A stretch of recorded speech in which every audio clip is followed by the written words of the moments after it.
Hello, everyone. Good afternoon. My name is Morgan Garland. I'm the operations manager with WiCyS. I have the Tenable team here with us today to launch our webinar.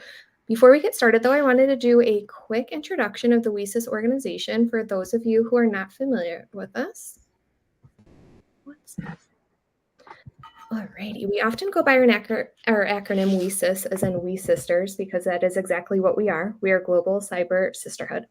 WiCyS is a 501c3 nonprofit organization with a mission to recruit, retain, and advance women in cybersecurity. Our community is made up of over 9,900 members. We have 70 professional affiliates, and we're in we have 270 student chapters now. We offer a variety of different initiatives and training programs throughout the year.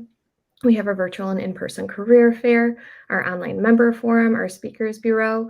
We have our leadership series, membership, our mentor-mentee program, and of course, our member portal and so much more. We owe all of our amazing initiatives to our strategic partners, our tier 1 partners being Akamai, Amazon, Level Blue, Bloomberg, Carnegie Mellon University Software Engineering Institute, Cisco, Ford, Google, Lockheed Martin, Microsoft, Optum, Cynthia National Labs, and SentinelOne. Just a reminder to, ask questions today. There's a question box that you can go ahead and drop anything that you have in, and our presenters will get to those at the end of the session. And if you haven't already, subscribe to the WiCyS newsletter to stay up to date with all of our upcoming initiatives and programs. With that, I'm going to turn it over to the Tenable team to introduce themselves and get started with today's webinar. Thank you so much, Morgan. So hi, everyone. My name is Muta Mashack, and I head up diversity and inclusion at Tenable. I'm going to share my screen now. And I'm extremely excited to have you all hear from two of Tenable's talent acquisition leaders, Meg and LaMont. Before I turn it over to Meg and LaMont, I want to take a minute to level set on goals and objectives of this session. So our objective for this session is multifaceted. First, we aim to provide comprehensive insights into Tenable's leadership in cyber threat management. Tenable has been at the forefront of identifying and mitigating cyber threats, and we're really excited to share some of the ways that we're leading in this critical field. Second, we'll highlight unique trends in the cybersecurity job market. The field is dynamic and ever evolving, and understanding these trends is extremely important for anyone looking to enter or advance in cybersecurity. And lastly, we'll also share effective strategies for landing a job at Tenable. We understand the competitive nature of the cybersecurity job market, and we want to equip each of you with the tools and knowledge to stand out. Additionally, we'll offer guidance on enhancing your candidate branding and visibility to capture our interest. Personal branding and professional visibility are key components in differentiating yourselves in the job market, and we'll provide tips on how to do this effectively. At Tenable, our goal is really straightforward, but at the same time, profound. We aim to arm every organization, no matter how large or small, with the visibility and insight needed to answer 4 critical questions at all times. First, where are we exposed? Second, where should we prioritize based on our risk? Third, are we reducing our exposure over time? And fourth, how do we compare to our peers?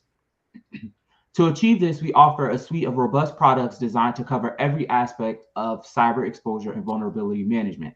Some of our products include cloud security, which ensures that your cloud environments are secure and compliant. We have a vulnerability management tool, which identifies and prioritizes vulnerabilities to minimize risk. Our security center provides a centralized view of your security posture. OT security focuses on protecting operational technology environments. Identity exposure looks at safeguarding identity systems against breaches. Nessus, which I'm sure most people are familiar with, is the industry's most widely developed or widely deployed vulnerability assessment solution. Lumen focuses on delivering advanced insights and analytics for risk-based vulnerability management. And then some of our other products include web app scanning, attack surface management, and also PCI ASV. In order to provide you all with a more detailed understanding of some of our products and offerings, in the chat box, I shared a video that showcases the capabilities of our Tenable One platform. This platform is unique in that it integrates all of these solutions to offer a unified, comprehensive approach to cyber exposure management. With that being said, I'm going to turn it over to my colleague Meg to share more about the talent landscape. Hi, everyone. Thanks, Muta. My name's Meg Fronckowiak. I'm a principal recruiter here at Tenable. I'm actually based in Tampa Bay, and my primary focus is on go-to-market for Tenable hiring. Basically all sales, but I also focus on corporate marketing, just to name a few of the different disciplines, as well as in North and South America. Just to give you a little bit of a snapshot on the current landscape for cybersecurity and hiring trends, the industry itself is expected to grow to 270 billion by 2026. And just to give you kind of a scope, we were at 170 billion in 2020. So that's 100 billion in growth in a matter of 6 years. So with that comes an increase in hiring, and it's very difficult to achieve the hiring in a hyper-competitive market. In 2025, we're expected to have 3.5 million unfilled cybersecurity jobs, just basically due to a lack of skilled professionals and the growing demand and the more attacks that we're seeing in the more complex systems. So the main defense in cybersecurity in the rapid is your online attacks.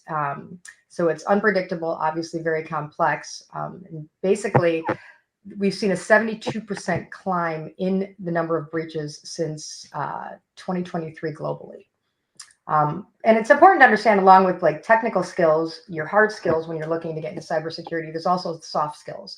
So you're looking at different communication skills, analytical skills, creativity, in order to compete in this in-demand marketplace. And right now, currently, 25% of the InfoSec jobs globally are women. So as you can see, there's a little bit of a gap that we're trying to close from that perspective. And with that, I'm going to turn it over to LaMont just to talk about some of the different types of jobs LaMont covers on our technical side of the house.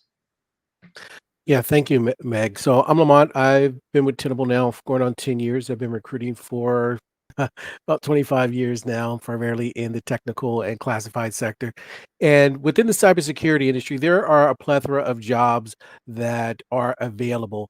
You have jobs such as ones that Meg have on the sales, marketing, customer success side, and then you have them on the technical R&D and analyst side. So the types of positions that I primarily recruit for are on the R&D and engineering side, and they span various levels. You can go from tech support, risk and compliance, information security, and you can move over into areas of software engineering. We are a product development company, so a lot of the positions that we actually have are actually software focused. Now, I do like to make the distinction between product and services companies, because a product company like Tenable might have more on the software side within the cybersecurity industry, as opposed to a service company where they might have more operational folks that are doing pen testing and malware analysis, things of that nature.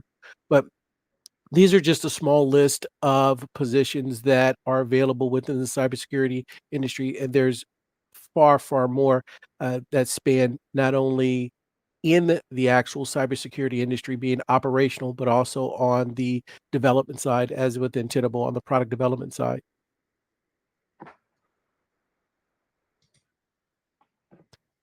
And now, we'll talk about a little bit about crafting your resume. It's something that I'm actually very, very passionate about with regards to career development and personal branding. There are multiple ways that you can write a resume, and there's so much information out there now where you can find a plethora of also information with regards to how to write a resume.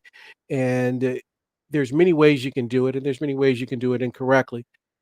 There are some key attributes that I believe you must have on your resumes, and I'd say 90% of the people that I see in the engineering, R&D, tech support, we just don't see them. So just by adding these little small things will help you to stand out, because standing out is what you need to do. I always I'll ask someone, if all things being equal, what differentiates you from the next person? If someone resume is has the exact qualifications for the role, and you do as well, what stands out? So let's go through a few things here very quickly. One of the most important attributes that I will always recommend is to format your resume to the position. I know this takes some time to do, and depending upon how many positions you're applying to, it can take a while. I also recommend that you narrow your focus down to the types of companies that you're interested in, as opposed to going with maybe 50 or 60 different opportunities. And I do understand right now it is a tough market, but by incorporating a few of these techniques, it will set and stand you out from some of the folks that are applying to these jobs. So formatting your resume. Here's a very simple hack. I am all about technology. I like to shortcut as much as possible. You can take the job description, paste it into Gemini, Claude, ChatGPT, or your favorite LLM. I think Meta has a pretty decent one as well. And you can take your resume and put it into the LLM as well. You can type in a very simple prompt, and this is a prompt that I actually created. It says, give me a rough percentage of how close this resume matches the job, exclude soft skills. And I say exclude soft skills because the AI can't determine your soft skills. And I say exclude soft skills if soft skills are not included in the resume. And it will provide you, well, I've read this in ChatGPT, a really nice percentage quantifiable summary of how your resume matches up to that actual position. And so that's one of the first things that you can do, is to see how closely. You can then go on to add prompts to say, well, how can if you have the skills, you could say, how can I make my resume match? Now, the second most important thing is benefits versus feature. Uh, in Meg's roles, I think sales and marketing, they do a very, very good job with having benefits as opposed to features in their resumes. And I'll give you an example of exactly what I mean. A lot of resumes will have someone that says, I'll just throw an example, developed a table in Java. Okay, that's a feature of your job. But to get a actual benefit, we want to know, well, is there a metric behind that? What did you actually do? So there's a very simple formula that I use. It's called PAR, problem action result. It's very similar to the Google XYZ. You put down your problem, the action you took, and the result of that action that you took. So you could say, I think I have right here, reduce security incidents by 30% through regular penetration testing and implementation of identified security measures, ensuring protection against threats. Now I know that's a little bit verbose, but I think you can get the main thing of what I'm trying to say with regards to benefits versus features. Once again, you can run this through ChatGPT and say, what percentage of the resume bullets in my resumes are job features versus benefits? And it will give you a very nice quantifiable uh, information as far as how much of your resume is benefits versus feature. And actually, on the next slide, there's an example that I can show you. So this is the actual output from ChatGPT. It says, considering the technical requirements, excluding soft skills, the resume of the candidate appears to be a strong match for the position, meeting 85 to 90%. That's pretty good. And then it goes down. This is for the second prompt I did. And it will just go straight to the summary part where it says this resume consists of approximately 96% job features and 4% benefits, which is generally about normal for most resumes that I see. Is that a lot of them are very, very feature rich and have very few benefits. So those two right there can really help you stand out. Then there are multiple other things you can do as well. One I always say is that you want to make sure that you know your story so that you know your resume and able to talk about your resume in more detail. But we can talk about those things later on, more in the Q&A if you have questions, and I can provide you with some additional information with regards to writing that story and personal brand as it relates to your resume or even in the interview process. Great. Thanks, LaMont. And then another way that you can actually optimize your branding is LinkedIn. People sometimes underestimate the power of LinkedIn. And I can say when I get a resume that, let's say, matches the position that I'm looking for, I immediately go to LinkedIn. So I always tell my candidates, make sure your LinkedIn profile is complete. I think that's critical. And there's also a feature in LinkedIn some people don't know about, that you can let yourself know or be open to work. And there's a feature that actually allows you to do that so that recruiters can see you're open to work. But if you're working, for example, that your company wouldn't be able to see that. So that's a great feature in LinkedIn. I always say be searchable, and build your network. A lot of people, it's okay to reach out to people that you may not personally know on LinkedIn. It's okay to send them an email, maybe have a quick talk. This is just going to broaden your network within LinkedIn, broaden your opportunities, see different leaders in the industry, use those connections, and also sharing content. That's a big feature as well. And that does help get your information more so out there, more relevant. And these are, some elementary things that you can do, but it's extremely important, especially in a competitive market. And asking for endorsements, I'm a big advocate, whether it's someone that you reported to, a colleague in the past, but that's a great feature to add to your LinkedIn profile as well. And don't be afraid to reach out to the recruiter directly. This is probably, I have a soft spot for this. So we do get a lot of applicants, especially, I do some of our entry-level roles in sales, for example, where I do get a large volume of people applying. And, when someone shows the fortitude or the extra effort and reaches out to me on LinkedIn on the side, says, hey, I did some research, I would love to talk to you, I applied to your position. I can say that I am very likely to respond and reach out to that person. It just shows a little bit extra work, I guess, on that end. And then also, if I'm not the right recruiter, maybe you can't find the right recruiter for the role, if I will find out who it is within Tenable and definitely refer that person. So yes, big advocate of LinkedIn. I can say that almost all recruiters automatically will go to LinkedIn and look up your profile.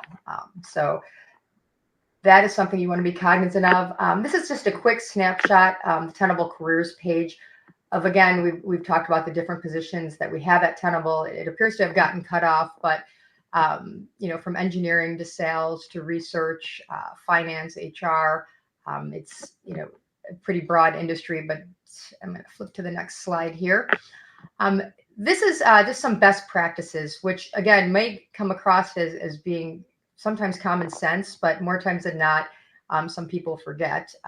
But first, I'm going to go over what a typical interview process looks like. This is a shorter version, and it really depends on the role that you're interviewing for. If we're talking entry level all the way up to leadership, this will get elongated, of course. But initially, you're going to have an interview with one of our recruiters at Tenable, or whichever job you apply to, and that's a screening call. Typically, again, depending on the position that it's usually a 30-minute call that we try to keep it at. And if that goes well, we do send your information to the hiring manager. Your next interview would get a little bit more in depth regarding the role. Again, I focus on the sales side of things. So a lot of times leaders will start talking about quotas, territory, pipelining, again, just an example of where the hiring manager might go. If that goes well, we like to have a team interview. Usually it might be one person on the team. We might do a panel. We could do a couple different Zoom calls. But this is a great opportunity for you, versus talking to a manager, but to ask, what does a day in the life of the role look like? And to ask questions more from what really, is the job like day to day, and get a better snapshot of it. And then again, depending on the position, the final interview is usually with someone with leadership.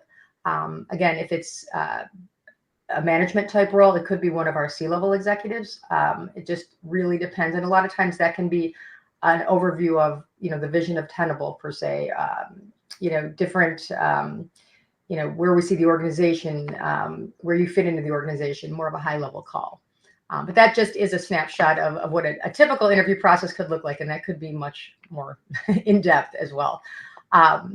Just some typical questions that I will ask. The first question I kick off of is, what do you know about Tenable? Or, why are you interested in Tenable? And it really is me doing a check to see if the person, is prepared for the interview, has researched the company that they've applied to.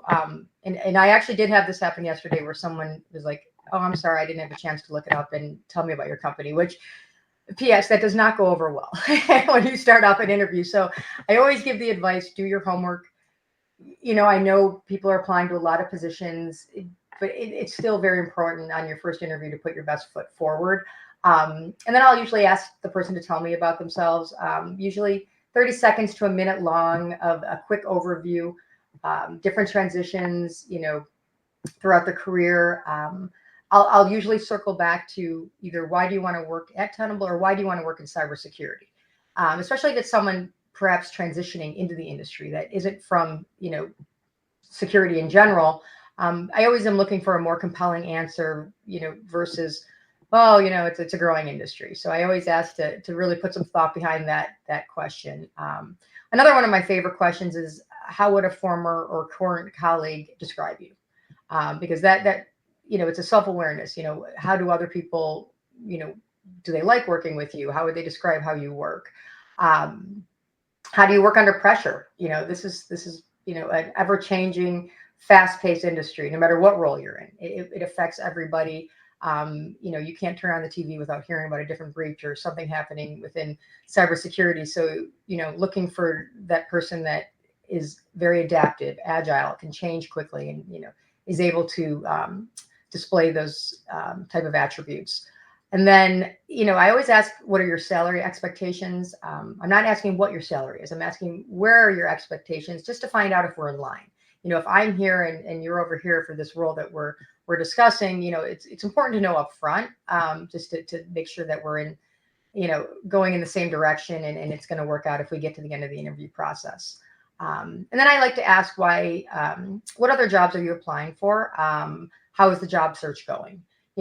Again, this is a very competitive, tough market right now. So I am looking, if someone has been part of a layoff or they've been out of work for a few months, for, just, what types of roles. If someone's interviewing with me for a sales role, but they're also interviewing for a completely different role, that might be an indicator of, what are you really looking for? So that helps us as well. These are some, again, very basics in the interview process that I always go over, because I think people forget, as if you're getting frustrated, if you're doing a lot of interviews, is always be on time for the interview. Dress appropriately, even, in the world of Zoom calls, still, sit up straight, smile, eye contact, dress appropriately. These are all things that, we look for, just like if it was an in-person interview. And also, a big mistake people make is when we're talking about past employers is too much negative.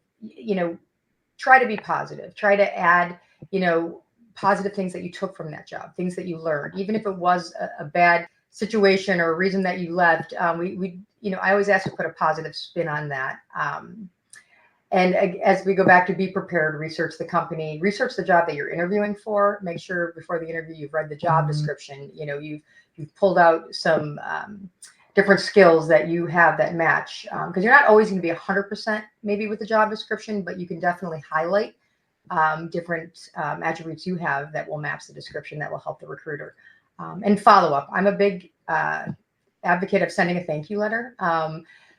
Pulling out a few things from the interview, extracting that you can, show that obviously you were paying attention, but why this makes you a good fit for the position. And I say that really for every interview in the process. It's a good idea and a good practice to send thank you emails to everybody. And again, just highlighting your transferable skills. I'm looking at a lot of, probably more than LaMont in technical roles when we're talking about marketing and sales, a lot of soft skills, a lot of, different skills from your background that maybe you're not from cybersecurity, but this is what I bring to the table, and really trying to highlight those skills as well. Matt, LaMont, do you have anything you want to add? Yeah, I think one of the important things, and I think Meg, you might agree with this, is asking questions during the interview. I have on so many occasions, and actually during my during the interview process, I will pause and ask, "Do you have any questions or comments or concerns?" And a lot of times I don't have any questions. So be prepared before the interview. Have some questions that you have in mind that you would like to know from maybe from the recruiter, and even if you move on to others. Here's here's a little bit of a hack. I'm always trying to hack the recruiter. If you're talking to the recruiter or even any person, ask them, why do they like working at the company? It's actually a very, very good question. One, people like to talk about themselves, and two, it will give you an understanding of how well that person really likes that company. It's hard for individuals, especially if you're on a Zoom call, for them to hide their emotions. So if you ask them that question and they start to light up, that's a good sign. But if you see that, yeah, well, I liked your, because it's a two-way interview. We're interviewing you, but you're also interviewing us to see, is this company the right fit for you? So when you hear that team fit word, it goes both ways. You want to make sure that you are a good fit for the team and making sure that team is the right team for you, and vice versa. So asking questions is very, very big uh, during the interview process. It is like dating. It is. Yes, it is. Okay, and on that note, I think we've got a few questions we can probably take a look at. Okay. Let's see. The first one we have, I think the first one that came in was from Arizona State University. It says, "Hi, does it matter how long the benefit statement is? One to verses, 2 lines. What length does a resume need to be in general?" So benefit statement. So I guess I want to clarify. You you would have a summary statement at the beginning of the resume. I'm not a big fan of objective statements because it kind of narrows in. Is there a time and place for an objective? Yeah, but I would say to keep it more, a little more general, just to go with the summary. So uh, the summary statement could be three to four sentences, nothing too verbose. So that should be enough. Resume length. Now that is a very good question, and I, let's see. I'm not a big fan of the whole one-page resume. I know we still hear this so much in today's times. You can, I came across a bunch of stuff on even on TikTok. They were talking about a one-page. It a one-page resume is great for an event. If you're going to a career event, one page is great. I don't want to necessarily be flipping through multiple pages of the career event. But it's also difficult to create a one-page resume. You have to have everything very concise. You wanna make it very action-oriented, and and you should be able to do that. Now, someone like myself, I've been around for 25 years, might be a little bit difficult to get everything, even though I haven't had a lot of jobs, but it might be difficult to get everything in on one page. 2 pages, okay. So, yeah, a one pager, if the company, and there still a lot of companies out there that says, "Oh, we only want a one-page resume," then give them the one-page resume. It's very easy to do now, especially with the LLMs, ChatGPT and Claude. You can say, "Make this a benefit-rich resume and make it into one page, highlighting my achievements, etc." It's very easy to do now, especially with these. So if you can get it on one, great. If not, two's fine. Meg, what are your thoughts on that as far as the pages? Yeah, I'm in the same school as you. I mean, I've seen a lot of resumes in 20 years. But I think I like a one-page resume. Again, it really, sometimes it's hard if you've been in the market for, 20 years, to sum up your skills in one page. And it really depends how you format it. But I don't get upset over a two-page resume. Let's put it that way. Anything more than 2 pages is too much, So that's kind of my take on it. What I don't like though is when it's too wordy of the same thing over and over in every job. So that can be really extracted and shortened too. But I don't get offended with 2 pages now. Yeah, Um, yeah, and I get um, oh, there's one more question. Is the 2 to 3 year rule of employment length with a company still applicable? I can speak for the go to market. Yeah, I like to see 2 to 3 years. I think everything tells a story. Since the pandemic, again, a lot of change, a lot of layoffs have taken place the past few years. It's not uncommon for you to see a 1 year 1 year, then a 2 year. If it's a pattern for too many years, that to me is a little bit of a problem. So when I'm talking to someone, I want to hear a story. So tell me your story. Let's walk through. So 2 to 3 years is great. I do think in the past 4 years, you've seen a little bit more movement than traditionally prior to 2020, just with the changes that have taken place. But I think in general, I like to see consistency. Yes. Hopefully that answers the question. I'm guessing LaMont, in your world, it's the same. I agree. Like you said, it's about a pattern. If I see 1 year, 6 months, that's a pattern, Yeah. and it's hard for me to sometimes digest. Okay, it's the company every single time. So It's yeah, not me. it's very very hard for me to digest. So I would say, and also in this industry, in the on the engineering and R&D side, it's 2 years is if we can get 2 years out of someone, that's great sometimes. So yeah. Let's see. So next question is, let's say, for someone transitioning into cybersecurity without a strong technical background, what way can they sell themselves? That's a very good question, and let's just be real, it can be difficult. Once again, how do you differentiate yourself from others? So let's say you have a couple people that are both transitioning. What differentiates one from the other? I'm gonna say things like this. What do you do? What are you doing outside of the classes that you've taken? Have you set up an A? I'm just throwing out things. Can you tell me?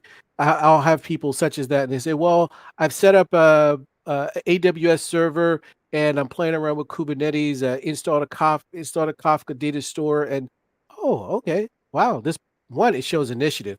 Two, they're not sitting around waiting for someone to give them something. I hear people say, "Well, I'm looking for a company where they're going to teach," and that's great. There's nothing wrong. But what are you doing also in your time to further your career progression? It shows ambition, it shows motivation, it shows that you really like this, because just like with Megs, I have some positions that I have 400 people that have applied to a senior software engineer.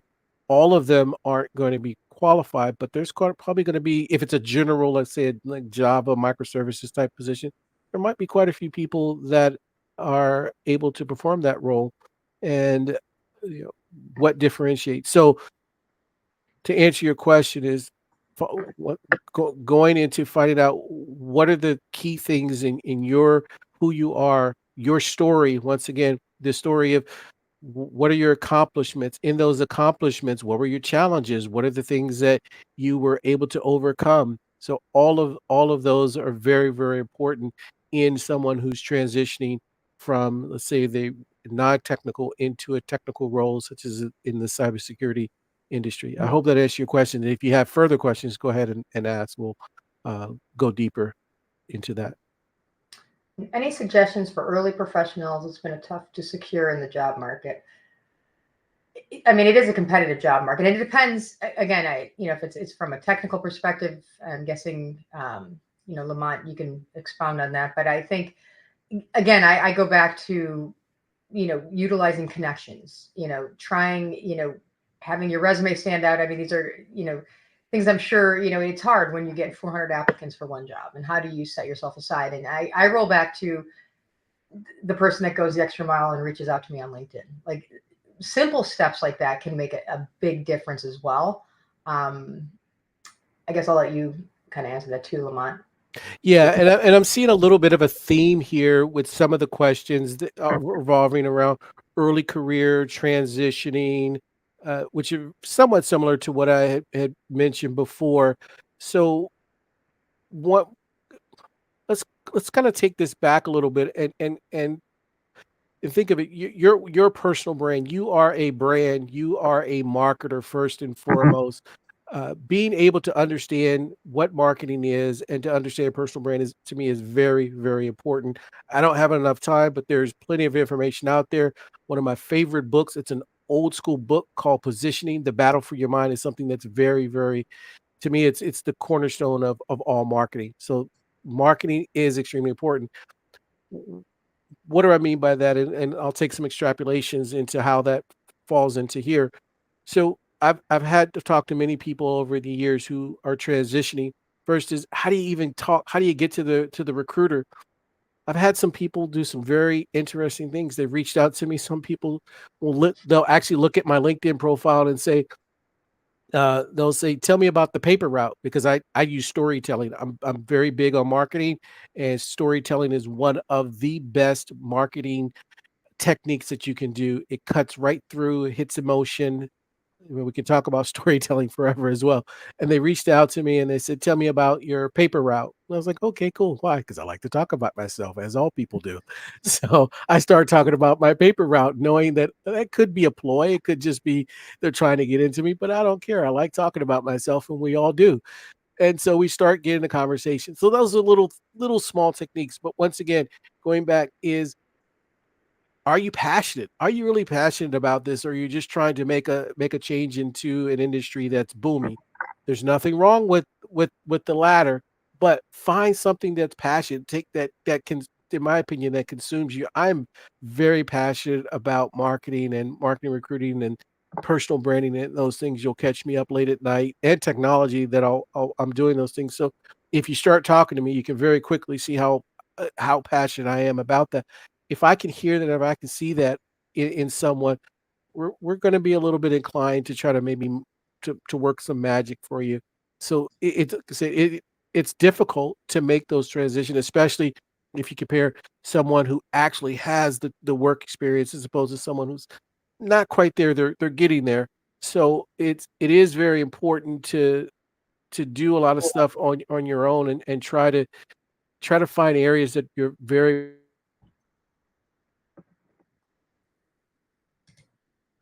also applying as well.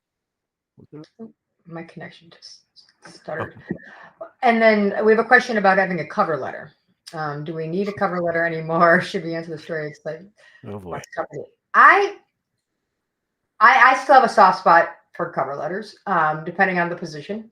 I think it does, outside of listing the skills on your resume, give you a chance to storytell. Why do you want this position? It really does give you a chance to showcase almost more of your soft skills or your passion or why you're applying to the position. So I like them. I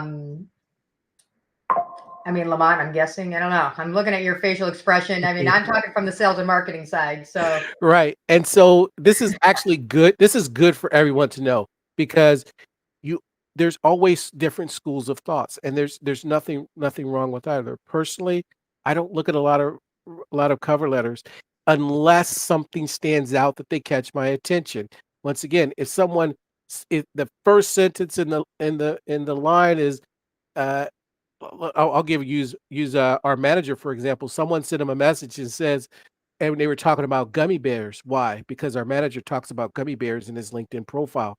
So it has to stand out, because I see so many resumes in a day that it all starts to look the same if there's something that doesn't stand out. So cover letters, uh, do they work? Absolutely. But there's a way that I actually show people how to do cover letters, and that's actually I have them create a table. On the left side are the job requirements. On the right side is how your skills match line for line, pro forma, against that actual position. If it position says 4 years of Java, I have 6 years of Java in the capacity of blah blah blah. So yeah, I'm big for cover letters if you know how to do them yeah, correctly. So we do look at a lot of resumes. mhm. It's not AI. We look at all of them. Yes, we do. Okay, we got Okay. quite a few here. Let's see. What are your thoughts on certifications? Let's see. Obtaining certifications degrees to support my work experience. Should I? So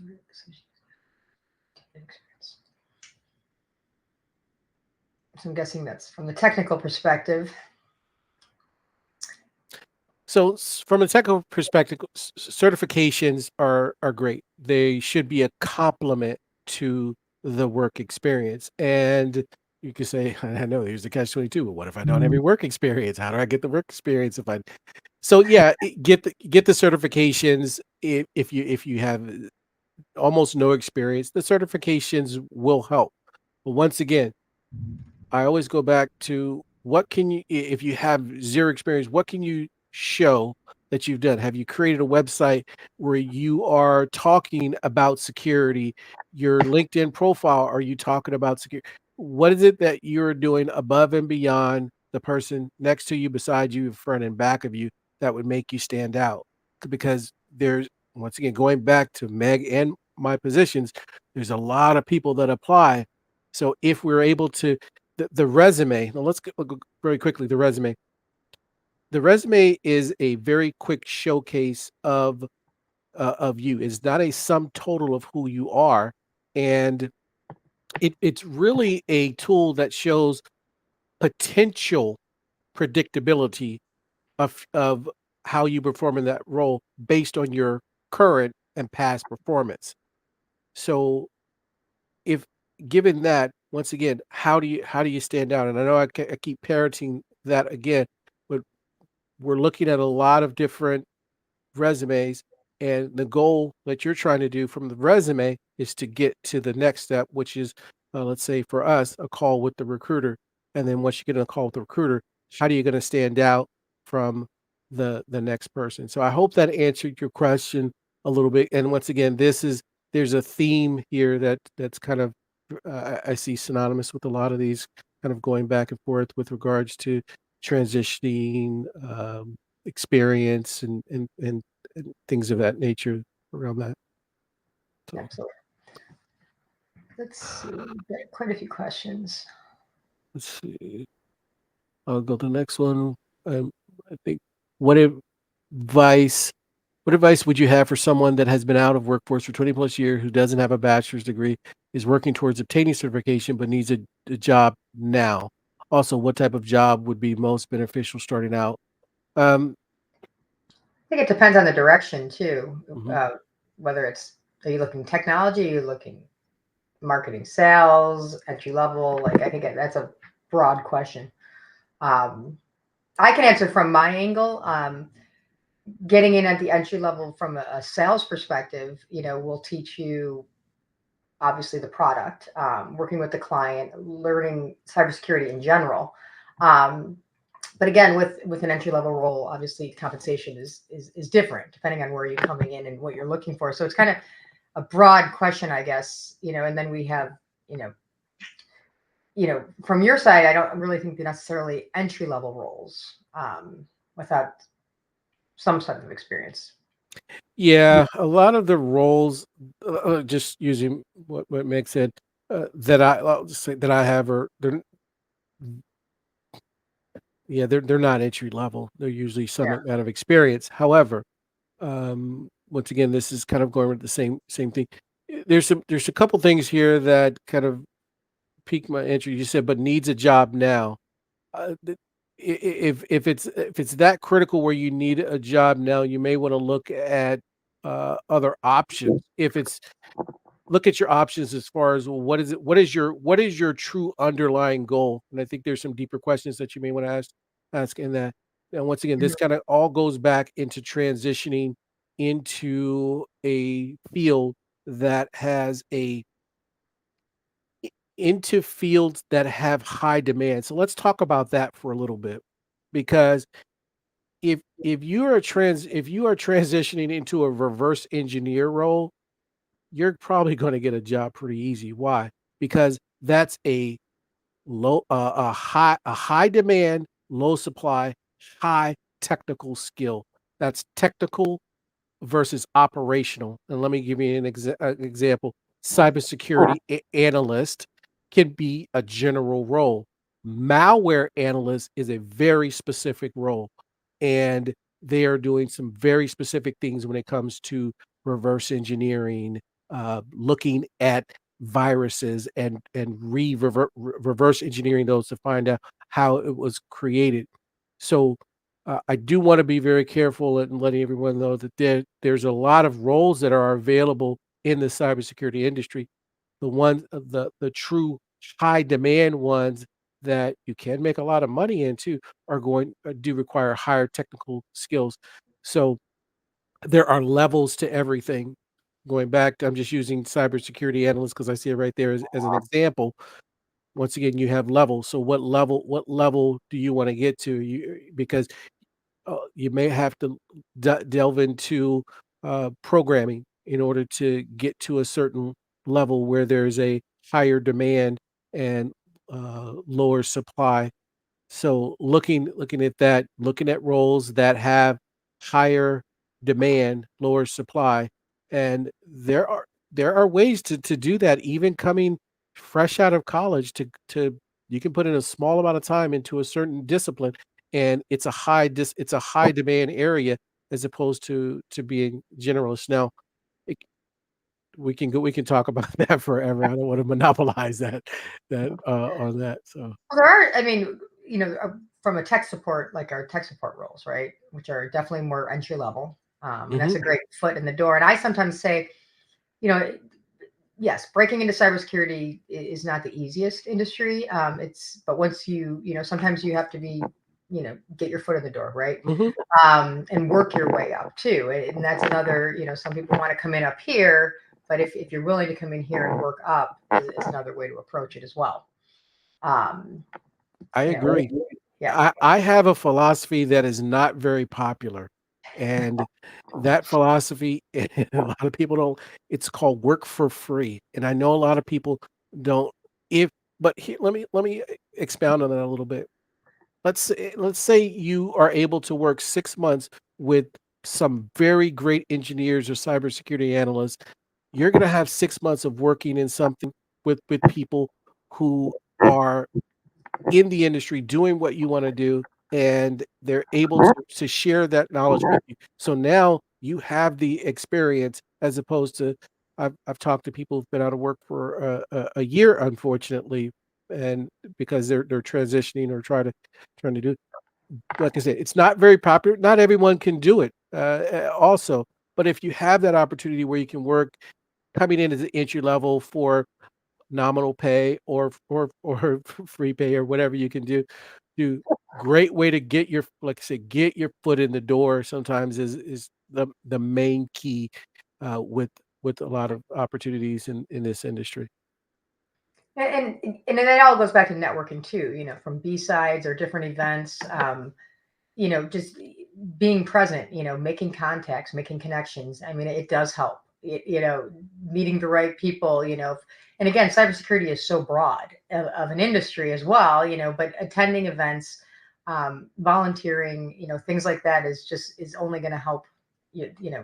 Like get your foot in the door. We'll keep using that, but meeting the right people that are in the industry as well, for sure. Who you know. It's so important. Meg and I, we've gotten so many resumes because of someone who knows a person who knows a person, and now we're talking to them. So that's And yeah. I came here 5 years ago. I'm not from cybersecurity, and I never thought in a million years I'd be working in cybersecurity. But it is something. Now I would never move out of cybersecurity. But I did transition into the industry, and it was a lot to learn, honestly. But sometimes it's just you know getting in, working your way up, and you know being creative. That's what I say. Yeah, Creativity. exactly. Get a bachelor's degree currently. What's going to the job market? I think we've kind of covered everything at this point, from the questions, which is great. But other than that, I think we could wrap it up. Yeah, I think Oh, is that one more? Okay.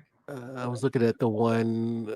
I think this is somewhat similar. It's one that says, "I'm regularly reading that there is a skills gap, not enough skilled professionals." I think yeah, applying for cybersecurity professionals, but I'm hearing in this webinar the market is also highly competitive. What is making the market competitive?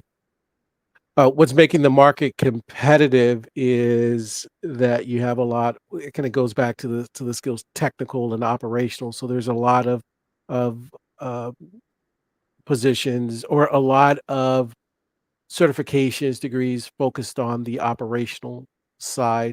And once again, you have levels things. So um, being having having roles as a general something generalist in cybersecurity, there's going to be a high supply of those individuals, as opposed to, once again, I'm just using a very specific example, malware analyst. There are positions out there for malware analysts, but there's not a lot of people out there who have that skill. So is there a skills gap? Yeah, there's a skills gap for, once again, the higher technical skills that are needed for certain roles. I think that's it. Awesome. Well, thanks everyone for joining. It's been great. And I think they are going to share the slides. I think that was one of the questions as well. Yep.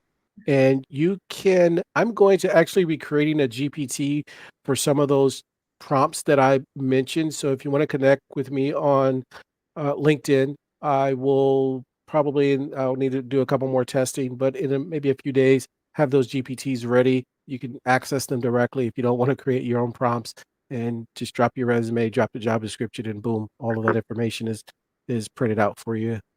So, and then I'm LaMont Price on LinkedIn at Tenable.